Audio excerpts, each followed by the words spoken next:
आज के हम लोग इस क्लास में सोशल साइंस के मोस्ट इंपॉर्टेंट क्वेश्चन को पढ़ने वाले हैं। तो चलिए क्लास को स्टार्ट करते हैं। भारतीय राष्ट्रीय कांग्रेस की स्थापना कब हुई? भारतीय राष्ट्रीय कांग्रेस की स्थापना कब हुई? 1732 में, 1885 में, 1890 में या 1945 में? तो इसका राइट आंसर हो जाएगा ऑप्शन बी 1885 में। ऑप्शन बी 1885 में। चलिए नेक्स्ट क्वेश्चन की ओर। वल्लभ भाई पटेल को सरदार की उपाधि किस किसान आंदोलन के दौरान दी गई? वल्लभ भाई पटेल को सरदार की उपाधि किस किसान आंदोलन के दौरान दी गई? बरदौली, अहमदाबाद, खेड़ा या चंपारण? तो इसका राइट आंसर हो जाएगा ऑप्शन ए बरदौली किसान आंदोलन। ऑप्शन ए बरदौली किसान आंदोलन। चलिए नेक्स्ट क्वेश्चन की ओर। निम्न में से किन्हें सीमांत गांधी के नाम से भी जाना जाता है? निम्न में से किन्हें सीमांत गांधी के नाम से भी जाना जाता है? सी राजगोपालाचारी, मौलाना अबुल कलाम आज़ाद, खान अब्दुल गफ्फार खान या लाला हरदयाल? तो इसका राइट आंसर है ऑप्शन सी खान अब्दुल गफ्फार खान। चलिए नेक्स्ट क्वेश्चन की ओर। भारत सरकार अधिनियम 1919 को के नाम से भी जाना जाता है। भारत सरकार अधिनियम 1919 को और किस नाम से जाना जाता है? मोंटेग्यू जेम्सफोर्ड सुधार, साइमन कमीशन, इंडियन स्टेट यूटिग्री कमीशन या नेहरू रिपोर्ट? तो इसका राइट आंसर ऑप्शन है मोंटेग्यू जेम्सफोर्ड योजना। चलिए नेक्स्ट क्वेश्चन की ओर। अंतर्राष्ट्रीय मजदूर दिवस कब मनाया जाता है? अंतर्राष्ट्रीय मजदूर दिवस कब मनाया जाता है? 1 मई को, 1 जून को, 5 जून को या 18 मार्च को? तो इसका राइट आंसर जो ऑप्शन है इसका राइट आंसर जो ऑप्शन है 1 मई को, 1 मई। चलिए नेक्स्ट क्वेश्चन की ओर। भारत में रेलवे और टेलीग्राफ लाइन की शुरुआत किसके शासनकाल में हुई? भारत में रेलवे और टेलीग्राफ लाइन की शुरुआत किसके किसके शासनकाल में हुई? Lord Lytton, Lord Dalhousie, Lord Curzon या लॉर्ड डफरिन? इसका राइट आंसर हो option B Lord Dalhousie. Option B Lord Dalhousie. चलिए नेक्स्ट क्वेश्चन की ओर। महात्मा गांधी के राजनीतिक गुरु कौन थे? महात्मा गांधी के राजनीतिक गुरु कौन थे? सुरेंद्र नाथ बनर्जी, सत्येंद्र नाथ टैगोर, गोपाल कृष्ण गोखले या मोतीलाल नेहरू? तो इसका right answer option C Gopal Krishna Gokhale. चलिए नेक्स्ट क्वेश्चन की ओर। लैंगिक विभाजन का क्या अर्थ है? लैंगिक विभाजन का क्या अर्थ है?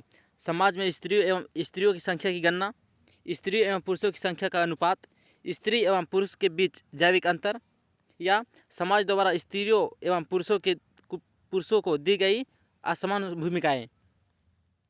इसका राइट आंसर हो ऑप्शन सी स्त्री एवं पुरुषों के बीच जैविक अंतर। चलिए अगले क्वेश्चन की ओर।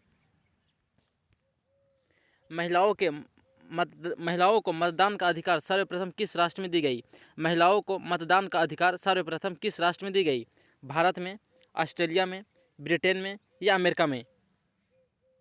इसका right answer option C Britain में। ऑप्शन सी ब्रिटेन में। चलिए अगले क्वेश्चन की ओर। कृषि कार्य में महिलाओं की कुल भागीदारी है। कृषि कार्य में महिलाओं की कुल भागीदारी है 40%, 16%, 50% या 20%? इसका right answer option B 40%। Option B 40%। चलिए नेक्स्ट क्वेश्चन की ओर। 17वीं लोकसभा में महिलाओं की संख्या है 17वीं लोकसभा में महिलाओं की संख्या है 61, 78, 65 या 74? तो इसका right answer option B 78। Option B 78। चलिए नेक्स्ट क्वेश्चन की ओर। निम्नलिखित में से कौन सामाजिक विभाजन का तरीका नहीं है? निम्नलिखित में से कौन सामाजिक विभाजन का तरीका नहीं है? क्षेत्रीयता की भावना, नस्ल एवं रंग, सरकारी नौकरी या भाषा?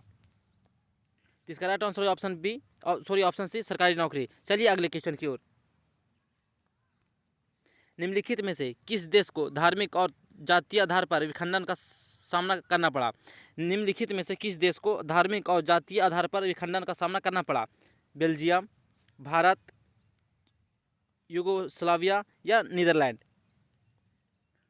इसका राइट आंसर होगा option C Yugoslavia. Option C Yugoslavia. चलिए अगले क्वेश्चन की ओर। लोकतंत्र में देखने को मिलता है टकराव एवं विभिन्नता में सामंजस्य स्थापित करना, जातिवाद को बढ़ावा देना, धार्मिक आधार पर लोगों में विभेद पैदा करना या क्षेत्रीयता के आधार पर अलग राज्य का निर्माण करना? इसका राइट आंसर जो ऑप्शन है टकराव एवं विभिन्नता में सामंजस्य स्थापित करना। चलिए अगले क्वेश्चन की ओर।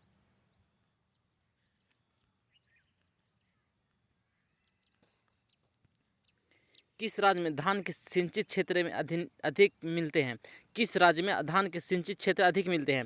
पश्चिम बंगाल में, तमिलनाडु में, आंध्र प्रदेश में या उत्तर प्रदेश में? तो इसका राइट आंसर हो ऑप्शन बी तमिलनाडु में। ऑप्शन बी तमिलनाडु में। चलिए अगले क्वेश्चन की ओर। किस फसल की खेती के लिए ढालू भूमि आवश्यक है? किस फसल की खेती के लिए ढालू भूमि आवश्यक है? गेहूं, कपास, कहवा या गन्ना? तो इसका राइट आंसर हो ऑप्शन सी कहवा। चलिए अगले क्वेश्चन की ओर। चाय में किस पदार्थ की उपस्थिति के कारण ताजगी महसूस होती है? चाय में किस पदार्थ की उपस्थिति के कारण ताजगी महसूस होती है? थीन, कैफीन, दोनों या इनमें से कोई नहीं? तो इसका राइट आंसर जो ऑप्शन है थीन। चलिए नेक्स्ट क्वेश्चन की ओर। विश्व में चाय का सबसे बड़ा उत्पादक देश कौन है? विश्व में चाय का सबसे बड़ा उत्पादक देश कौन है? भारत, चीन, संयुक्त राज्य अमेरिका या श्रीलंका? इसका राइट आंसर ऑप्शन बी चीन। ऑप्शन बी चीन। चलिए नेक्स्ट क्वेश्चन की ओर। निम्नलिखित में कौन सी पेय फसल है? निम्नलिखित में कौन सी पेय फसल है? तंबाकू, कॉफ़ी, चना या मूंगफली? इसका right answer option B coffee. Option B coffee. चलिए नेक्स्ट क्वेश्चन की ओर। निम्नलिखित में से कौन एक कॉफ़ी की किस्म नहीं है? रोबास्ता, यूरेबिका, लिबेरिका या अरेबिका? इसका राइट आंसर हो ऑप्शन बी यूरेबिका। चलिए आज क्लास को समाप्त करते हैं।